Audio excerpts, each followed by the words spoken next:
3000 hommes environ se mirent en marche, mais ils prirent la fuite devant les gens d'Aï.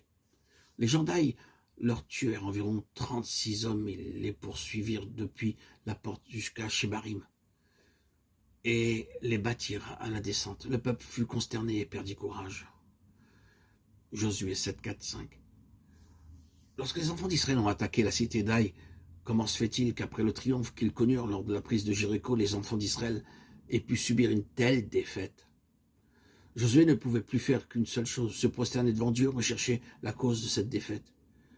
Bien sûr, Josué était attristé, conscient qu'il était du danger qu'encourait Israël, mais ce qui l'attristait bien plus, c'était le déshonneur qui retombait sur le nom du Seigneur.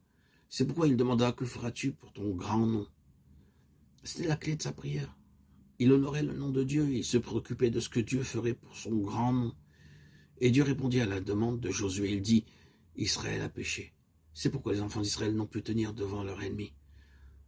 Je ne serai plus avec vous, sauf si vous enlevez l'interdit du milieu de vous. » Dieu était en souci pour son nom et ne pouvait donc tolérer aucun péché parmi son peuple. Il avait entendu la prière de Josué et lui donna des instructions pour découvrir et rejeter le péché qui avait causé tout ce trouble. Quand Josué commença à percevoir la raison de la défaite d'Israël, il se leva de bon matin pour résoudre cette affaire. C'est ainsi qu'il découvrit que le trouble procédait de la convoitise d'Akan.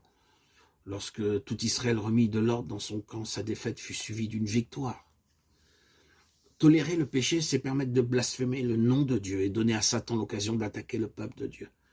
Quand Josué pria au sujet de la défaite d'Aï, il n'ouvrit pas la bouche, poussé par un zèle sans discernement pour plaider avec Dieu qu'il sauve son peuple et le rende victorieux. C'était le déshonneur causé au nom de Dieu qui l'attristait. Il intercéda pour que Dieu prenne l'affaire en main pour sa seule cause. Sa prière touchait le cœur même de la situation et nécessitait une réponse de Dieu. Et le nom de Dieu qui avait été déshonoré fut alors glorifié. Du temps de David, il y eut une famine qui dura 3 ans. David chercha la face de l'Éternel, 2 Samuel 21, 1, 9. Et David n'ouvrit pas simplement la bouche pour dire « Oh Dieu, cette famine dure depuis 3 ans. Je te demande d'avoir pitié de nous et de nous donner une bonne récolte cette année. » Non. David n'a pas prié ainsi. David chercha la face de l'Éternel. Il voulait découvrir la cause de la famine.